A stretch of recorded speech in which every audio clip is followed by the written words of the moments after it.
Bet the Board. What do you mean you don't bet? I mean, I don't bet. You know, I don't gamble. I don't. I never have, and I never will. Yeah, right. I'll bet you $20 I can get you gambling before the end of the day. You owe me 15 grand, pal. Pay him. Pay that man his money. It's the Bet the Board podcast. God likes me. He really, really likes me. In the end, I wound up right back where I started. I could still pick winners, and I could still make money for all kinds of people back home. And why mess up a good thing? Here's Payne Insider and Todd Fuhrman. Welcome into the Bet the Board podcast, Week 2, Monday Night Football edition. I'm your host, Todd Fuhrman, joined as always by my esteemed colleague and co-host of the one, the only Payne Insider. Payne, how goes it this fine Monday, kind sir? Not bad for what transpired this weekend. You're not a fan of variance and inventing improbable ways to lose from a historical standpoint in the NFL? Sounds like it's back-to-back weeks. Hey, they say whatever doesn't kill you in life makes you stronger. And this NFL season, only 2 weeks in, is testing our resolve and our resilience thus far. More on that a little bit later in the program.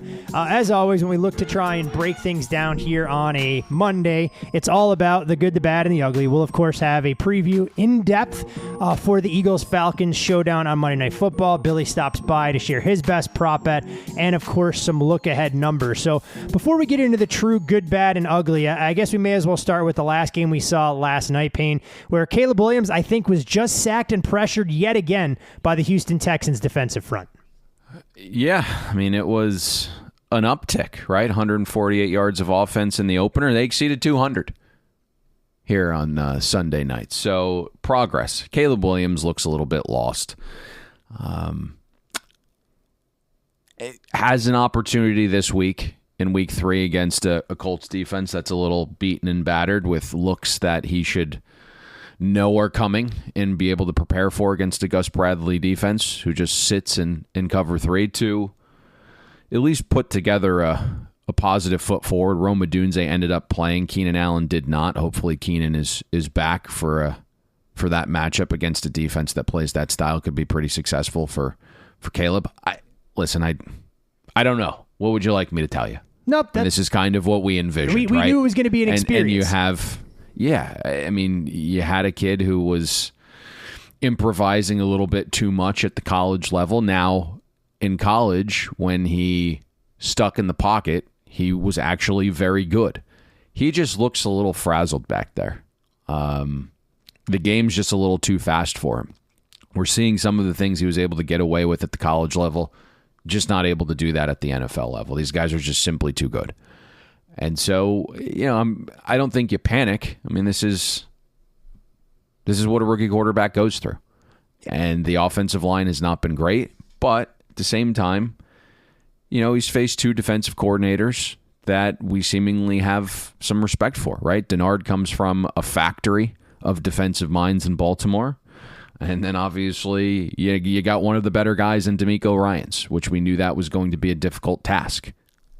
I give Ryans a ton of credit. I mean, they say a tiger can't change his stripes, but he went away from his tendency, blitzed the hell out of a young quarterback, and reaped massive benefits from it, leaning on his talented rush ends, heating up Caleb Williams and forcing him out of his comfort zone. But to your point, you saw the numbers at one point during the broadcast. When Caleb got the ball out of his hand in less than 2.5 seconds, the numbers were good. And when he decided he wanted to run around in the pocket, running for his life for a variety of different reasons, the results not quite as stellar. But when we go from what we saw on Sunday Night Football into some of the good, no better place to start than for the second week in a row, it's the New Orleans Saints lighting the league on fire as the top scoring team behind tremendous play from Derek Carr and a new offensive philosophy from Clint Kubiak that paid dividends. I think the Cowboys are still trying to figure out how to get off the field in the first half. Yeah, that is nuts. By the way, as I'm looking at this, Caleb Williams right now, average completed air yards 2.2 so far this season. Boy, is that brutal. And he's trying to push the ball down the field a little bit. His average intended air yards 7.3. So, I mean, he's just struggle busing. But yes, to an offense that I don't know if it's surprising. This was kind of my vibe. Hold on. I didn't think in any scenario the Saints were going to score 40-plus in each of the first 2 games. No, of course not. I think what's frustrating is we just hate overs. tying up your money for 5-6 months and betting overs. But I think when we did our preview, we were like, we just couldn't understand the 2-game dip in the market year over year for a team that didn't look any worse on paper. The schedule wasn't any tougher. And we thought there would be competence on offense. Now, to your point, the level of competence, we did not expect this. Trust me, nor did Raiders fans.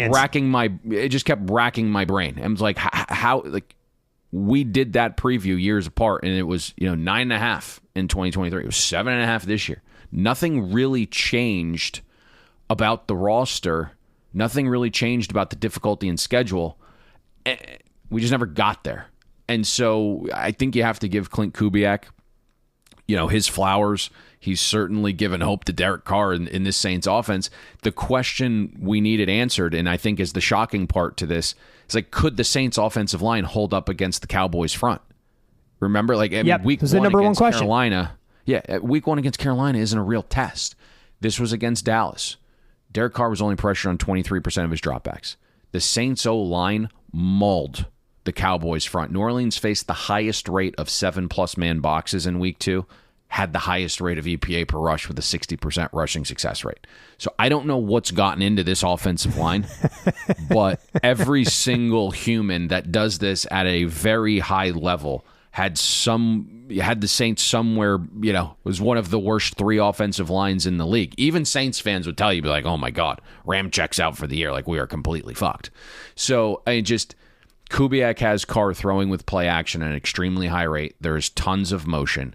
Through 2 games, the Saints offensive line is number 1 in time to pressure allowed while facing the second highest rate of blitzes. So they're under fire, and they're coming out the other side. And we're not like hot take guys, but we saw what Pete Carmichael's Saints offense was. We've now got over 20 data points with Sean Payton in Denver. I'm not quite on the Brady is more responsible for winning in New England than Belichick, but we're starting to at least have the conversation of Breeze being more responsible than Sean Payton and Pete Carmichael at this point, right? Like we're starting to enter that conversation. Look, the more information you have, the better equipped you are to make choices or make decisions, I should say.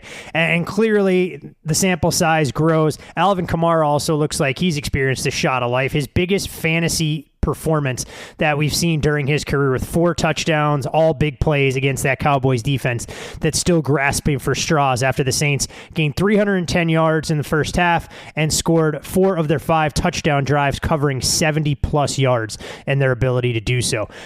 Good for me, Payne, and I think it'll segue nicely into one of the things you wanted to highlight were some of the rookie wide receiver impacts that weren't felt in week 1 that were apparent in week 2. Malik Neighbors targeted 18 times across 26 routes for a 69% target rate for the Giants. It was the highest target rate by any receiver that ran 15 routes since 2016. Finished the game with 10 catches for 127 yards. Of course, it'll be remembered for a costly drop that couldn't sustain a drive in the fourth quarter. You could see Neighbors' body language, not exactly a ringing endorsement.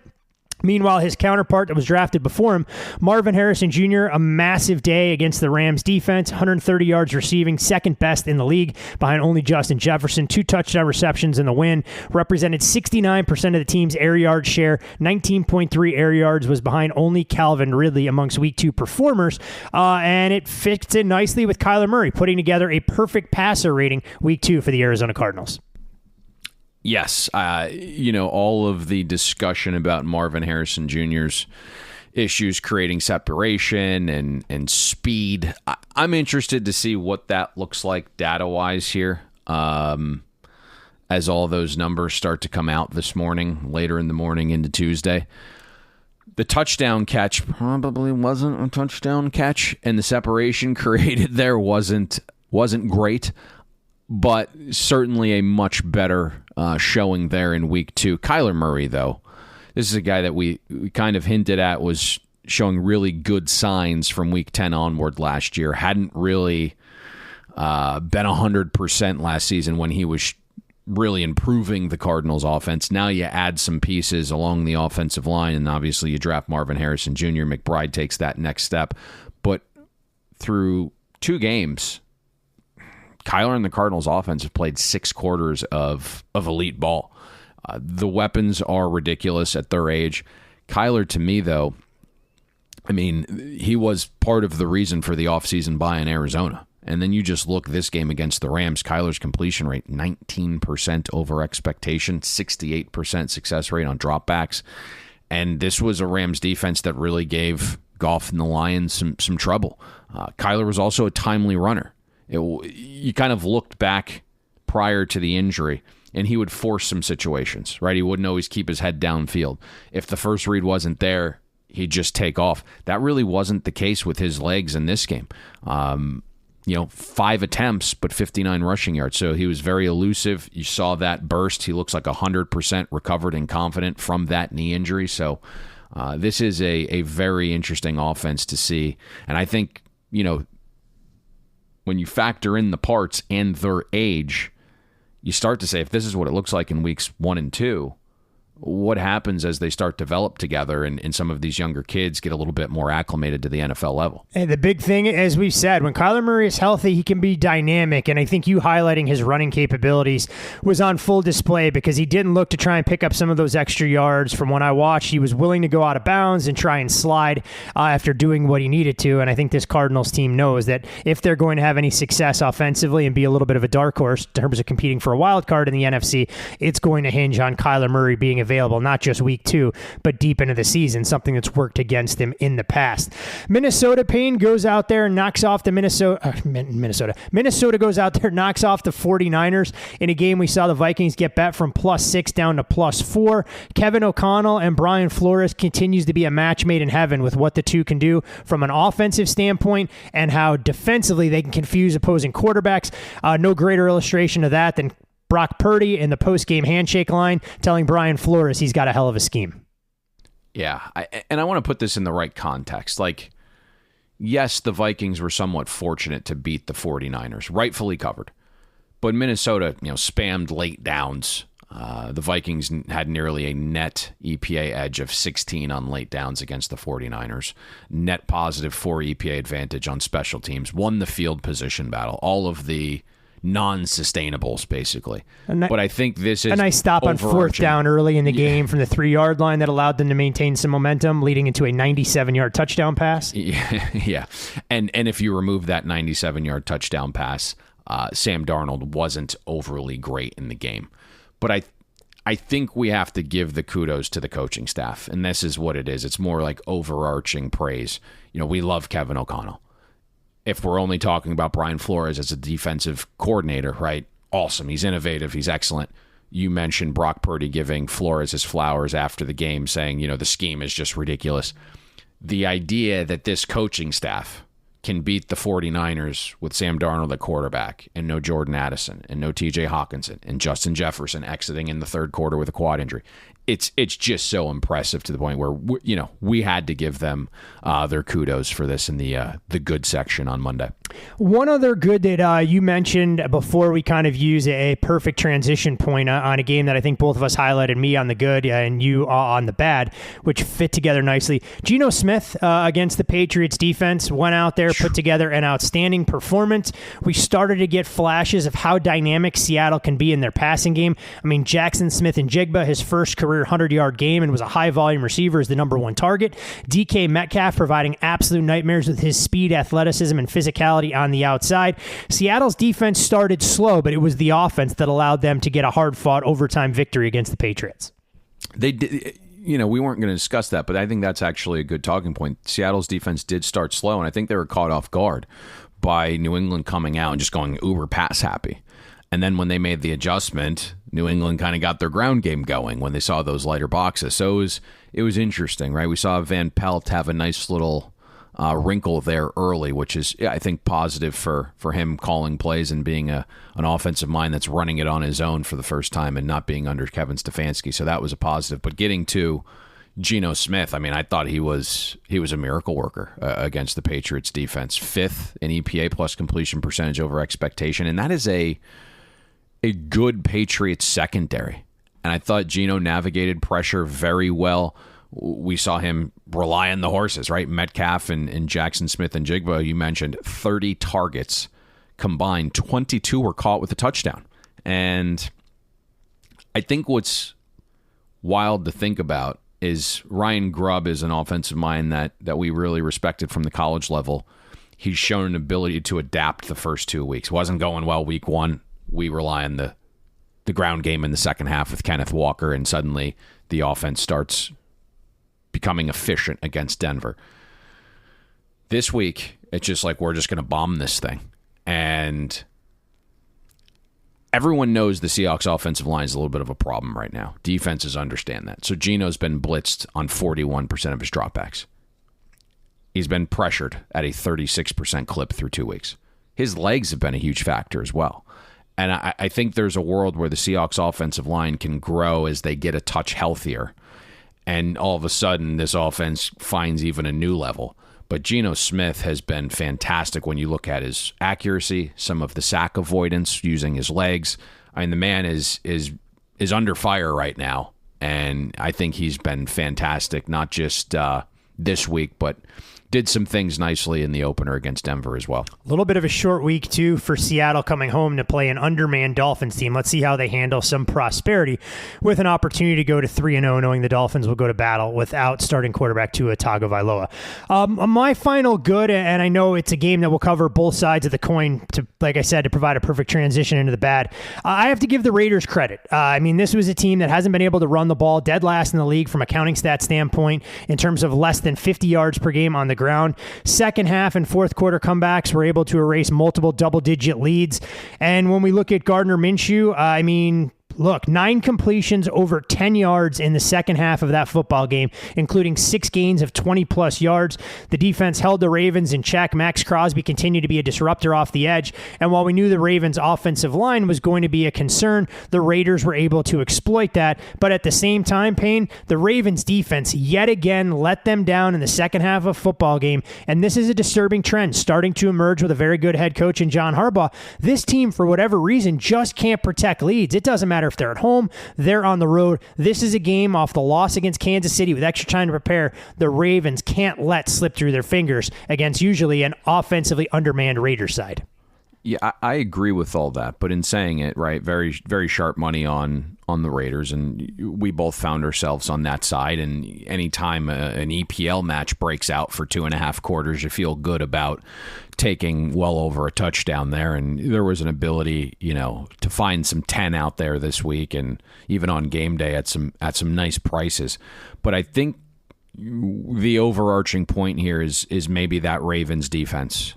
And there was a serious brain drain this offseason, right? Defensive coordinator Mike McDonald becomes the Seahawks head coach, and their D-line coach Anthony Weaver became the Dolphins DC, and then defensive backs coach Denard Wilson became the Titans DC. And so Zach Orr was effectively the fourth option here. And the Ravens defense in the second half couldn't get off the field.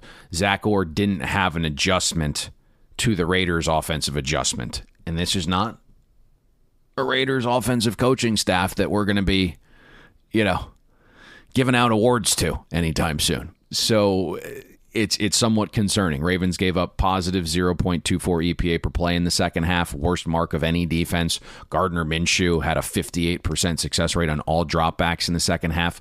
5 Raiders drives in the second half ended with 4 scores. The only one that didn't was the Raiders not picking up 4th and 2 at the Ravens 25. If they wanted to kick the field goal to make it a 1-score game, they could have. I think the defensive brain drain here might be a little bit too much. And when you factor in some of the O-line issues, this is why the Ravens were faded this offseason. Who knew Nate Wiggins could have such an impact on that defense and only a second game not being out there to patrol that secondary? One thing I will say for Ravens fans, they better hope that Gardner Minshew doesn't come in there wearing a different jersey next season. It's twice in as many years. He leads a team at the Indianapolis Colts a season ago, week 3. This year with the Raiders as more than a touchdown underdog and wills his team across the finish line with the victory.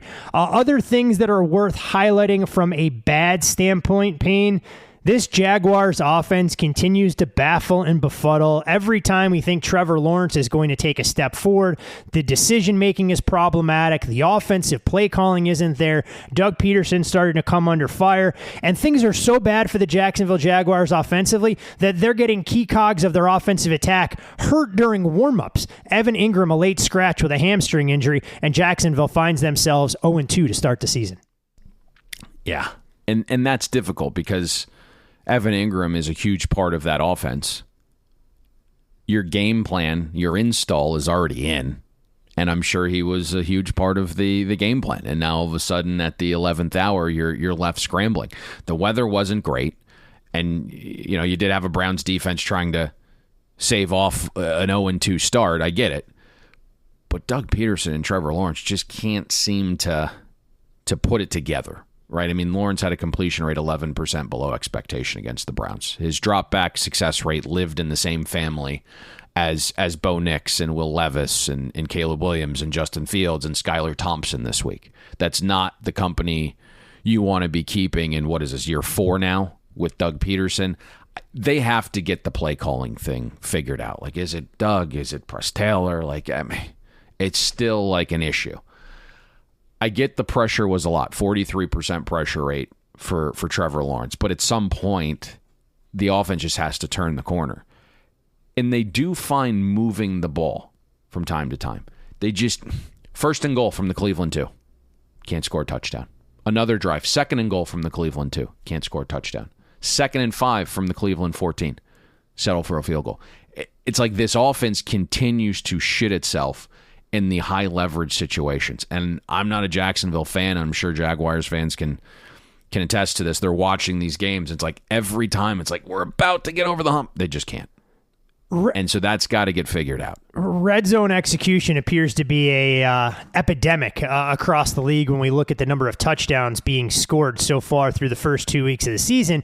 And when we talk about red zone struggles, issues, and challenges, we can call this bad, we can call it ugly, but there's no positive spin to put on it. And that, of course, would be what the Detroit Lions did yesterday against the Tampa Bay Buccaneers, more than doubling up the total yardage for the game against the Bucs, finished a robust 1 of 7 in the red zone, scoring just 1 touchdown in a game versus a banged-up secondary. Poor clock management doomed their end of the first half drive, which would have led to 3 points and given them an opportunity to kick the field goal for the win in the second half.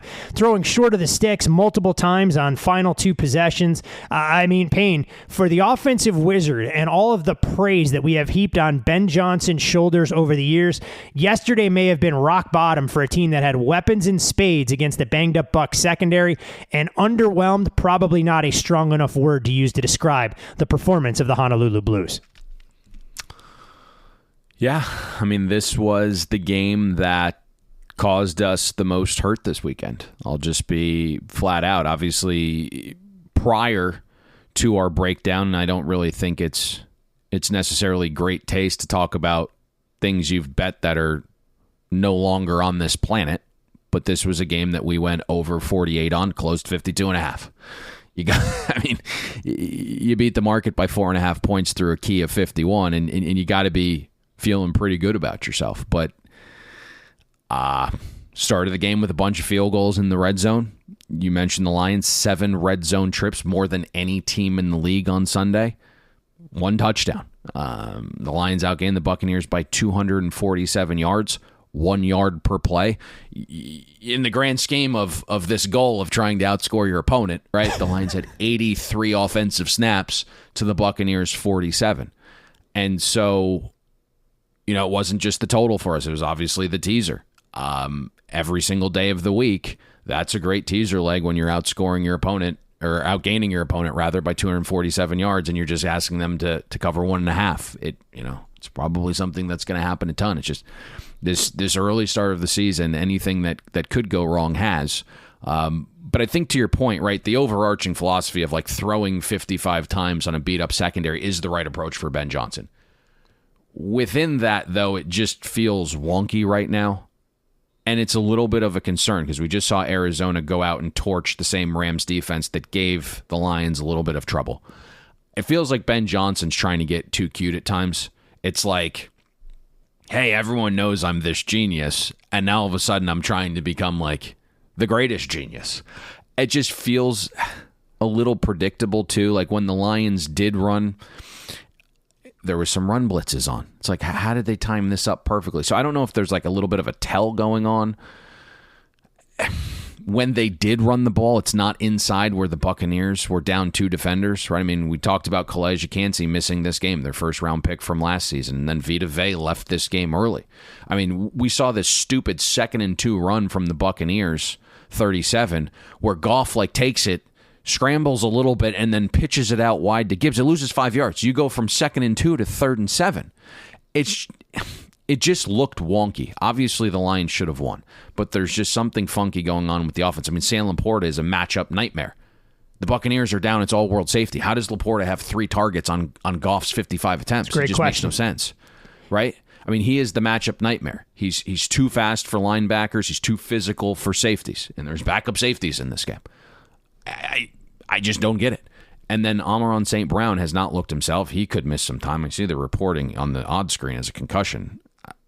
I mean, I think there's something lower body, too, that, the injury doctors that have frequented this podcast, since 2018 have talked about. So if St. Brown's out, then things get a little bit more interesting for this offense. So very disappointing so far for the Lions in terms of offensive output, despite gaining a bunch of yards. No, there was one other aspect of the ugly you wanted to highlight, and we'll get there in a second. Wanted to hit on one thing that stood out to me. For the second straight week, I subjected myself to watching the better part of 4 quarters of the Tennessee Titans attempt to play football, and the Tennessee Titans become their own worst enemy yet again. 17 of the Jets' points, direct bribe products of Titans miscue, a roughing penalty by Jeffrey Simmons on 3rd down keeps a Jets drive going when they take the first lead at 14-10. Yet again, Tennessee Titans special teams becomes the bane of their existence. The Jets are able to create a short field, turn those into points, and arguably the best head coach quarterback interaction of the entire weekend takes place in Nashville when Brian Callahan pretty much asks Will Levis what the fuck he's doing when he decides to flip the ball rather than taking a sack when you're in the green zone and have a chance to put points on the board. If Levis didn't learn his lesson against the Bears, he clearly didn't learn it just yet as the Titans come up short in a game that was truly a battle in the betting market. We saw the Jets get bet early in the week from 3.5 to 4, and on game day, a lot of sharp guys we respect coming in on the underdog plus the 4. I wasn't sure if you had any comments on there. Was the bowling ball maneuver there on Will Levis, was that on 1st down? It was an early down. I don't know if it was 1st or 2nd, but It wasn't an act of desperation where you need 7 to win a football game. I'll tell you that much. The only thing that comes to mind is when you watch Will Levis make some of these mistakes, you're like, yeah, that's a guy who puts mayo in his coffee and eats banana with the peel. Right? I mean, I saw Brian Callahan. He mimicked what I said on the couch to the television, and then they flashed Brian Callahan and yeah, I just said the same thing. I have no idea what he was doing, but obviously another loss for the Titans. And I think the bigger thing is I don't watch a ton of Titans football. We obviously watch some of these replays, and I'm kind of half joking, but every time in live television for the last 2 seasons, I just look up and see a Titans highlight. They're getting a punt blocked. It's like every single game I look up and see a Titans highlight. It's getting a punt. Like, what's going on with the special teams? Doesn't matter who it is. Every year. It is a great question, and I kind of joked during the course of the game, watching that play in real time where Will Levis makes that poor decision. The response I got back from a buddy, that's the kind of play a quarterback makes who gets beat out for a starting job at Penn State by Sean Clifford, and I think that perfectly encapsulated everything we saw there, the tantalizing potential from Will Levis, but the boneheaded decision-making that you just can't go out there and expect to win games at this high level. Final ugly, it was on the wrong side of a 41-10 win for the Arizona Cardinals. I'm not sure if you're qualified to be an NFL caliber offensive lineman, but there's a chance the Rams may be calling you for a tryout before they take on the 49ers this weekend. No. Dropped a few pounds since I've seen you, so I am not in line there. My man is built to be a tailback at this point. All right. Yeah, a little Alvin Kamara-like resurgence from one member of this show. What's interesting to me is Havenstein, Dotson, and Jonah Jackson ended up all playing. and they still gave up a 49% pressure rate to a far below average Cardinals defensive front. So I'm not quite sure what's going on with this Rams offensive line, which spent a bunch of money in the offseason to rectify this group, spent some draft capital as well. I mean, just couldn't get any push for Kyron or Blake Corum. Now, the positive here is it looks like Alark Jackson will return from his suspension. Nick Bosa is going in for an MRI on his ankle sprain, could be a high ankle sprain. Season's on the line next Sunday. This Rams offensive line has been putrid through 2 games. It has to be better next week, and you should have 4 of the 5 cogs you envision starting the season back and healthy. And they're going to need to be healthy in the trenches because they're not healthy from a skill position standpoint. Puka Nacua going to miss some extended time, and it looks like Cooper Kupp could be out for a little while as well, putting an undue burden of proof on a lot of their secondary wide receivers, the likes of Demarcus Robinson, Tutu Atwell, Tyler Johnson, and a couple of others, along with the backfield mates that you mentioned. You can follow Payne on social media at Payne Insider. I'm Todd Fuhrman. You can follow me there for all things Bet the Board podcast related. You can follow the podcast at Bet the Board Pod. And Payne, from the good, the bad, and the ugly into a little bit of rapid fire on some of the look-ahead numbers. We can start with a team that plays tonight that we've already seen the market move by virtue of the Saints' eye-opening performance against the Cowboys. Eagles were 3.5-point favorite on a look-ahead. That number now down to 2.5, of course, accounting for the Saints' surge up the ladder and the potential absence of A.J. Brown, not just against the Falcons, but also for Sunday's game. Yeah. You said it right there. All right, on to the next game. Next game. I don't know the course of action here because we're not going to break these games down. But in terms of, I think you're just asking me, and we're now in like year 7 of this. I think what you're asking me is why is this line move? And you said it perfectly. The Saints go out and win outright as a 6.5-point dog at Dallas, and then the potential for no AJ Brown. And the Eagles also getting steamed against in the market for Monday Night Football. So. That's the correlation as to why we are now through the key. Bucks and Broncos. Bucks from 4.5 out to 6.5. We lived through the Sean Payton Bo Nix experience, Chapter 2, and unfortunately for Broncos fans, it wasn't a whole hell of a lot better than Chapter 1. I'm interested to see where this goes because I'm a sick freaking human. Oh, but obviously, I'm dying to hear this. Obviously, the Buccaneers were fortunate to win yesterday. But it's priced as a win. Yes, Bo Nix and Sean Payton, it's an ugly scene. But the Bucs defense is probably down its most important player along the defensive line, its most important player in the back half. And I get that Todd Bowles is going to do some things with the blitz. That's certainly going to give Bo Nix some problems. We're starting to approach a 7 here. And so, on paper, this is certainly the easiest test that Bo Nix has faced, right? It's Mike McDonald's defense. It's a Steelers defense. You would think there's a little bit of a reprieve here, and I really respect Todd Bowles, and we just saw kind of what he did to the Lions offense. But boy, yeah, I'm going to be interested to see where this goes. Let's just put it that way. Raiders 4.5 on the look ahead, now out to a full touchdown favorite against the team poised for relegation in the Carolina Panthers. Yeah, I desperately wanted to go under 5.5 on this win total. I mean, we almost gave it out in the pocket. I just didn't do it. I'm regretting that because the more I dug into the Panthers, I was like, boy, I don't really think this is a 6-win football team that's going to beat me. And through 2 weeks, I mean, they are pathetic. So they're unbettable. Let's just put it that way. Obviously, you don't love the idea of laying 7 with the Raiders. But like, what's the path? What's the path for the Panthers here? The only hope for the Panthers is that the Raiders can't run the football that well, and maybe Carolina can slow them down through the air, I guess, is the silver lining, glass half full. And I'm not optimistic or can really say that with a straight face and truly believe what's coming out of my mouth. I mean, the Panthers probably are going to end up with the worst defense in the league when it's all said and done. This could be historically bad. And, Brown is out. And so are you going to be physical enough to stop the Raiders' ground game? Gardner Minshew has looked more competent than I had envisioned. I don't know if you can...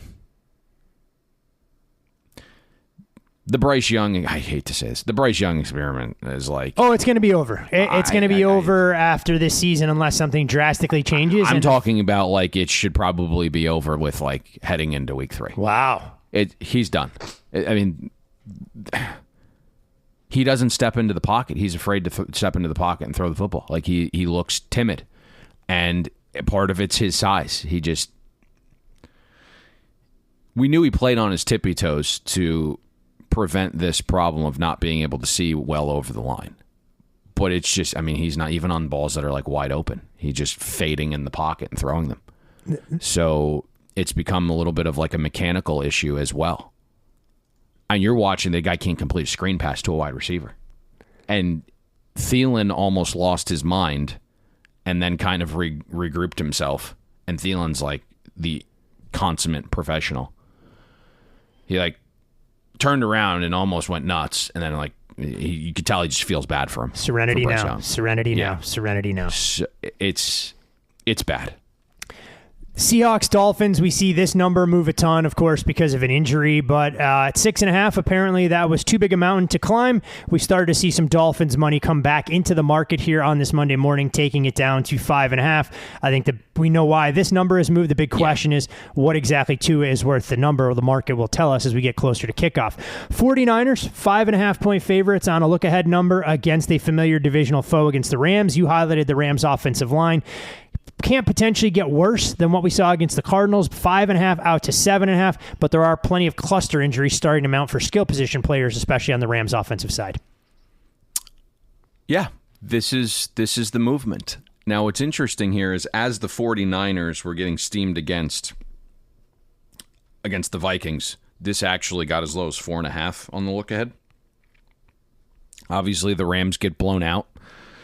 They look incompetent. You don't have Nakua. Kupp looks like a long shot. You do potentially have 4 of your 5 back along the O-line. Your season is on the line, right? You go to 0-3, I think, in this division with Arizona looking better and, the Seahawks looking better than they were last season. And, you would have lost, a division game to the 49ers. It's uphill. And so you're at home with McVay and Stafford getting more than a touchdown. I'm going to be very intrigued to see where this line heads.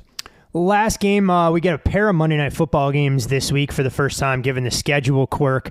Bills, it feels like they played an eternity ago on Thursday night against the Dolphins. We're 3.5-point favorites at home on the look-ahead number, playing host to the Jacksonville Jaguars. That number got out as high as 6. Starting to see some 5.5s, though, as there's a little bit of an appetite for the underdog here. You have to imagine that Josh Allen's hand significantly healthier in this spot, but interesting dynamics in play. You talk about a desperate team. Jacksonville fits that bill.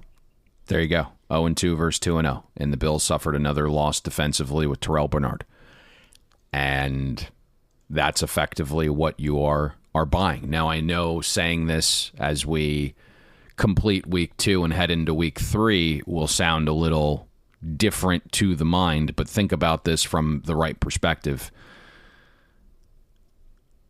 Nobody on planet Earth coming into the season had the Jaguars and Cardinals equals. Now, I know the Cardinals have looked better, especially, you probably can't get the 41-point performance out of your head, but we are effectively, and the Jaguars have lost both games. But, 2.5 weeks ago, the Cardinals are roughly a 6-point dog in Buffalo, and the Jaguars, who are slated to win 2 more games in the much tougher conference, we're getting 6 here, so it doesn't surprise me. And crazy to think the Jaguars were a Travis Etienne fumble away from being 1-1 and taking a 24-7 lead against the Dolphins when we hit the rewind button, even if the offense looked relatively inept with roughly 100 yards in that second half in their season opening loss.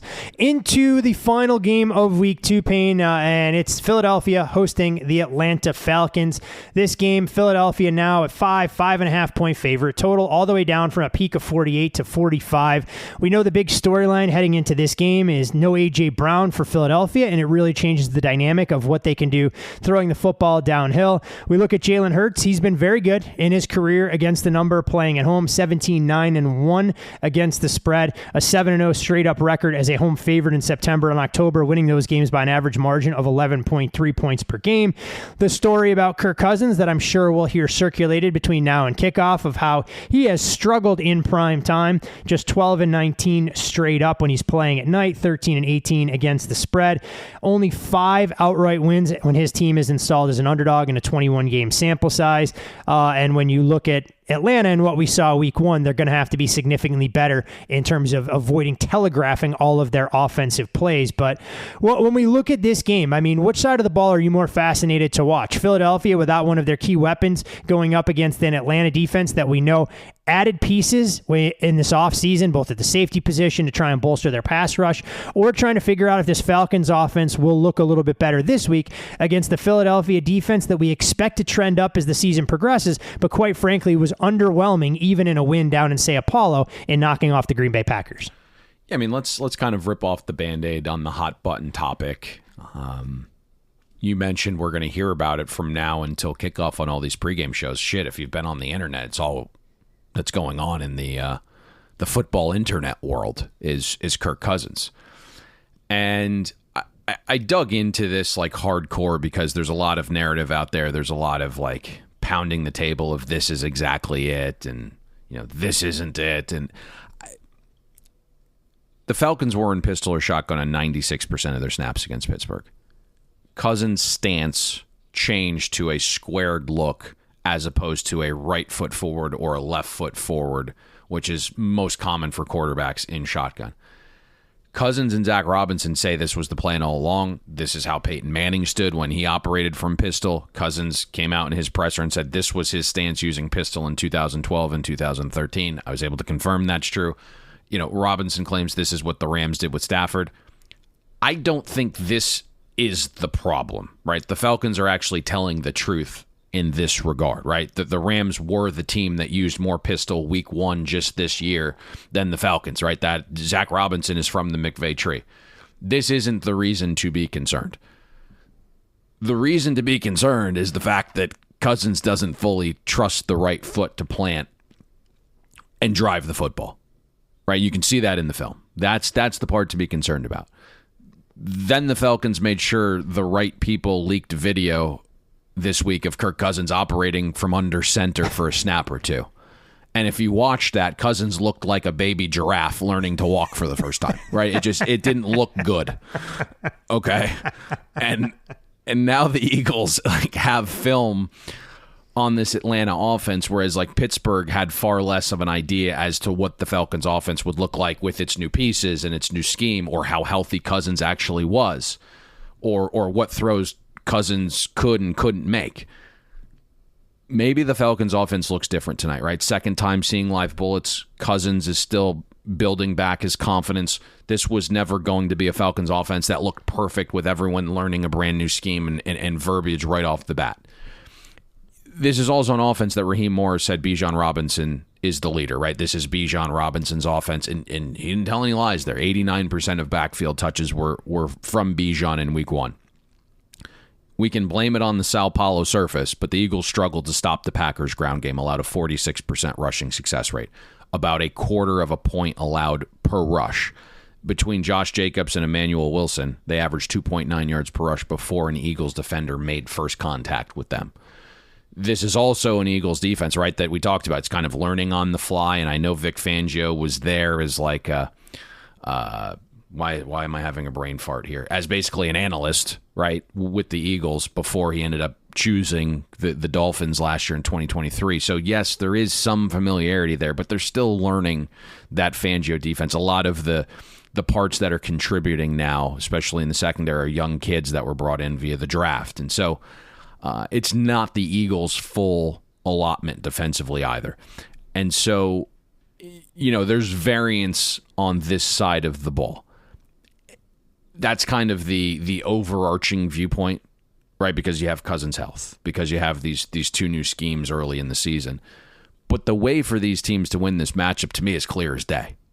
And, Pittsburgh pressured Cousins on 46% of dropbacks. All three of Cousins' turnover-worthy plays came when he was pressured. Can the Eagles create havoc in the pocket? That's the key, right? They got to Jordan Love on 33% of dropbacks. Philly had a 48% pass rush win rate on a surface that was slippery, which is usually the death of a pass rusher, right? So that's important. But to get into those obvious down and distances where you can light up Cousins, you got to win on early downs. And tonight that means, stopping Bijan Robinson in the Falcons' ground game. And I think that determines this side of the matchup. Because if you can stop the run and you get Cousins in 3rd and 5, 3rd and 6, 3rd and 7, or even worse, right? And I would think Fangio has an extra body or two around the line of scrimmage, despite usually running a defense that focuses more on coverage. If you can stop the run on early downs, all of a sudden, your ends, your pass rushers are going to be able to create some havoc. I would think, though, that we see a little bit better of a performance from the Falcons O-line. That's a group that is highly touted, highly paid. Zach Robinson thought it was the best unit on the team. Raheem Morris, even being a defensive mind, thought that O-line was the best unit on the team. So they need to have a little bit of a rebound effort. But to me, that's the entire conversation, is what happens on those early downs. Because if you get Cousins forced to be a drop back passer in 3rd and medium, this could look a little uglier. Now the market's saying the opposite, right? The market's saying, hey, part of this is A.J. Brown being out, and we'll get to the Eagles offense here in a moment. But part of this is a little bit of a potential rebound thought process for this Falcons offense. It's interesting when you look at the pieces from a Falcons standpoint. Bijan Robinson, no doubt the most explosive and electric weapon. We're still waiting for Kyle Pitts to figure out what he's going to be at this level. And Drake London, for his size and physicality, sometimes doesn't offer that burner speed or that separation. So I think watching those matchups with Darius Slay, Quinyon Mitchell, and seeing if the Eagles can solidify the slot, which was the real problem for them, Jaden Reed going absolutely nuclear for the Green Bay Packers. Now, you mentioned the other side of the ball and replacing a play. I will say, the secondary will leave Eagles fans having flashbacks of a terrible secondary last year. That receiver group, when Jordan Love's out, it's tough. There's 4 or 5 guys they just come at you in waves. Yeah, all of those guys are good. You don't know who to key in on for that. Whereas in a matchup like this for Atlanta, I mean, look, it's Drake London is a true number one. Darnell Mooney. In the surface. Let's see if Ray McLeod is the team's leading receiver this week. If that's the case, you're going to win more games than you're going to lose, trying to make him the number one weapon for Kirk Cousins.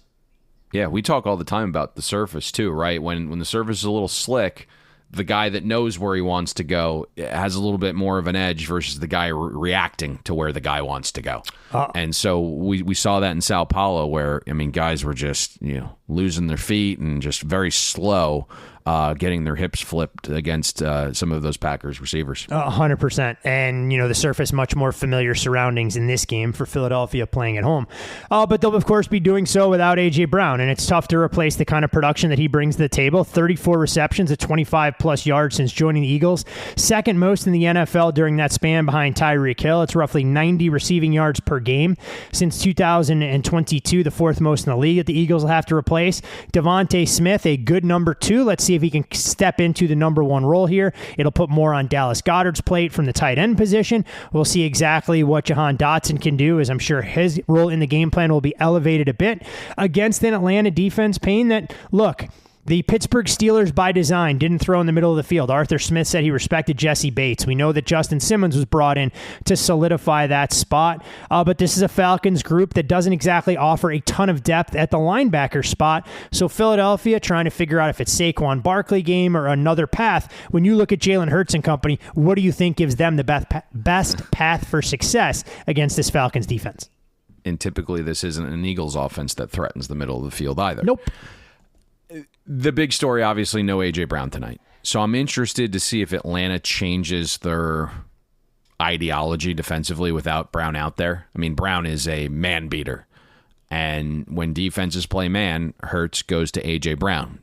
The Falcons only use man coverage on 4.5% of pass plays against Pittsburgh in week 1. So does Jimmy Lake say, hey, A.J. is out, we love the trio of A.J. Terrell and Jesse Bates and Justin Simmons to hold up. My GM has spent a small fortune on those three this season.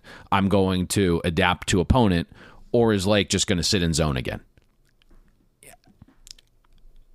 I'm not a huge Jimmy Lake guy, so I don't know what he's going to do, but you would think throwing, a little bit more man coverage just to see if some of these ancillary receivers can step up now that they need to.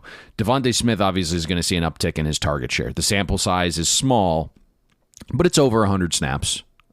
His target share increases to 28%, and his route run goes to 2.5 yards with A.J. Brown off the field.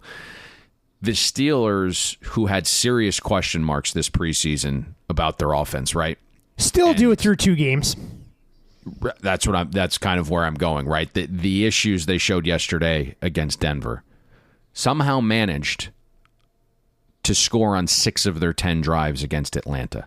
A 7th drive for Pittsburgh went 72 yards on this Falcons defense. Atlanta's defense only created 2 3-and-outs against Pittsburgh's offense in the opener, despite the entire world knowing Justin Fields can't consistently beat you with his arm.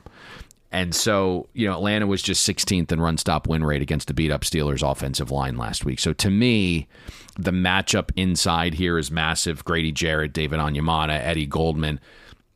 They have to dominate inside against those Eagles' new parts with Cam Jurgens and Mekhi Becton. And honestly, that duo of Jurgens and Becton played far better than expectations, at least the ones I had in week 1 going up against Kenny Clark inside.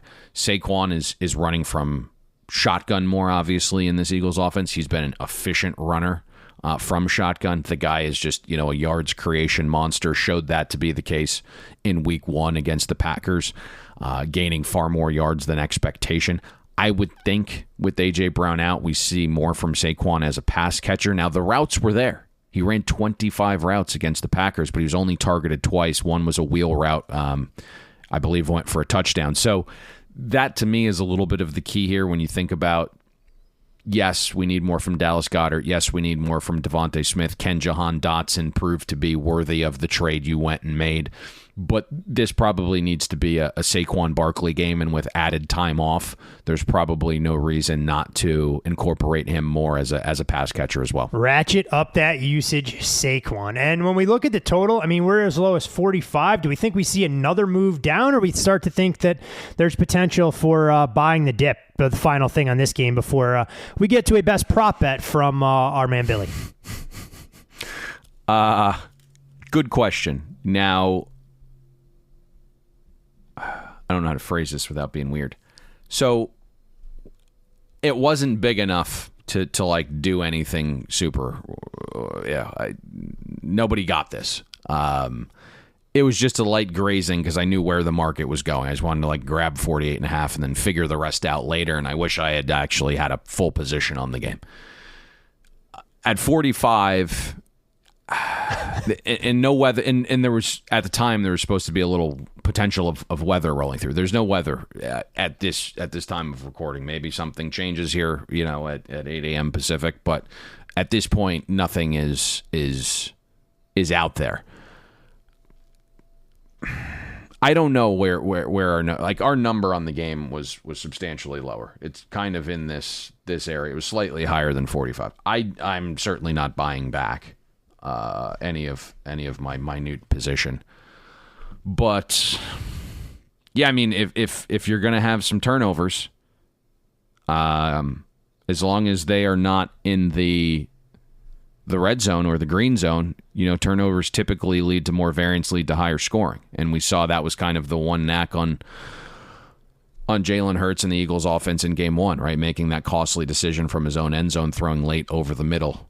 And that set up a short field for the Packers offense, who didn't, I don't think, overly capitalized on it. I believe they ended up settling for a field goal, if my memory's correct. But then we had Kirk Cousins with a couple turnovers as well. So there's potential for turnovers. And I think this Eagles offense has the potential to really, really be good. But obviously, A.J. Brown is out. So I don't think we see anything. I'm going to put my foot in my mouth here. 44 is obviously a key, although scoring is down. We've kind of reverted back to 40, 41, and 37 being instrumental keys again. But 44 still has some value.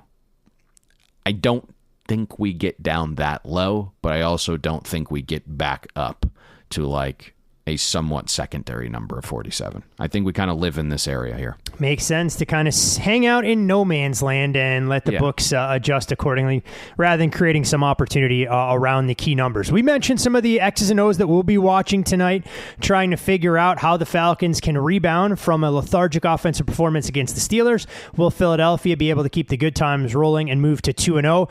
But for the best way to get you to the window in the prop market, we bring in our handicapper, Billy Attridge, to break things down. All right, folks. Week 2 Monday Night Football prop coming at you here. We're going to go with Saquon Barkley over 17.5 receiving yards in tonight's game. So obviously the big storyline, Philadelphia doesn't have A.J. Brown, which leaves quite the hole in their passing offense. Nick Sirianni's been pretty vocal that wide receiver 3 role on the team, one that someone like Jahan Dotson has had, is more of a complementary role at best in this offense, and that this offense was built around A.J., Devontae Smith, and Dallas Goedert in the pass game. When we look at their opponent tonight with Atlanta, we see that they have a really strong opposing safety duo in Jesse Bates and Justin Simmons, and A.J. Terrell's no slouch himself at cornerback, so I'd expect Kellen Moore to find a different matchup to attack here in the pass game. Even if you look at Atlanta's struggles last week, the one unit that kind of graded out better than others, metrically at least, was their run defense. They finished league average in run stop win rate, 12th in adjusted line yards, and 10th in rush defense EPA. So Eagles might not have as much success as people think they would on the ground, despite the breakout game Saquon had on the ground last week. When we look at Atlanta, they're down to their final 3 linebackers on the roster after they lost Nate Landman last week. So they don't have a true middle linebacker on this team. They actually worked out Quan Alexander and Rashaan Evans on Friday, but they're going to rely on Caden Ellis and Troy Anderson to hold down the fort versus the Eagles. It's a big task for either one of those guys to stay in front of Saquon in the open field. A couple days ago in The Athletic, there was a piece written about these Falcon linebackers and how they wanted to bring an old-school meathead-style play back to the position. Troy Anderson's an athletic and fast linebacker, and he graded out well last week in coverage against the Steelers. But this is a whole different beast trying to cover Barkley out of the backfield as opposed to someone like Najee Harris or Jalen Warren, who's coming off of a hamstring injury. I'd expect Philadelphia to attack this linebacker group through the air, and they have one of the more dynamic and receiving threats in the NFL to do so. So once again, we're going to go with Saquon Barkley over 17.5 receiving yards for tonight's game. Best of luck, guys. Well, it looks, by the sounds of it, Payne, you and Billy sharing a brain in terms of the expectation for Saquon Barkley playing a prominent role for all things Philadelphia offensively without their top offensive weapon in A.J. Brown. Yeah, I mean, again, he ran 25 routes. So you would think if he runs 25 routes again without A.J. Brown, there's some potential there. Now, this is ticked up. I believe there was another group. So there is confirmation here. I don't usually love sharing all this. Another group did go over 16.5, right? That's why it's out to 17.5. I believe it might have been as low as 15.5 if I look at some of our numbers here. So there is confirmation on this, and there is another group that shares the opinion similar to Billy here on this one. All right, Saquon Barkley, go out there, put 25 receiving yards on the books on the first couple of drives, and allow the Bet the Board listeners a comfortable rocking chair winner, much like they got in the Bet the Board newsletter on Friday, where Mike Gesicki goes over his receiving total on the opening series of the game at a paltry 19.5 receiving yards. Again, if you haven't subscribed to the Bet the Board podcast newsletter, not sure what you're waiting for, delivered right to your inbox every Friday, reminders of all the things you may have missed during the course of the week, and plenty of actionable elements to make you a better and, most importantly, more profitable NFL handicapper. All right, my man. Those seemingly don't get fucked by negative variance for whatever reason. No, so maybe we just share best bets in the newsletter instead of on a podcast, is what you're telling me? It's the Titans losing and then the Lions not being able to get the second leg of the teaser would be individual anomalies, but together, 1,000,000 to 1. We may have to try and go out there and pull a little Serrano and sacrifice a live chicken, like I mentioned, or we'll get you a bucket of KFC that Jake Taylor can bring into the dugout to get everybody headed in the right direction. Anything else you wanted to I don't know if that's allowed, especially coming from the animal guy over there, but we'll figure out another method here. The day that you go out there, go hunting or butcher an animal yourself is the day that you can hurl insults in my direction. There's no chance you're getting any closer to that than I am. not happening. Yeah. Anything else you want to share? No, right. no. Let's get out of On that note, we'll pivot to college football. We'll be back with you on Wednesday morning with Brad Powers breaking down all things Week 4, a much more attractive slate from a marquee matchup standpoint than what we saw in the college gridiron last weekend. But more importantly, best of luck with all of your NFL Week 2 Monday Night Football best bets. Most importantly, with a Saquon Barkley receiving yards ticket in your pocket, we'll see you at the window. We hope you enjoyed listening to this episode of Bet the Board. Make sure you follow Todd and Payne on X. Todd is at Todd Fuhrman. That's TODDFUHRMAN.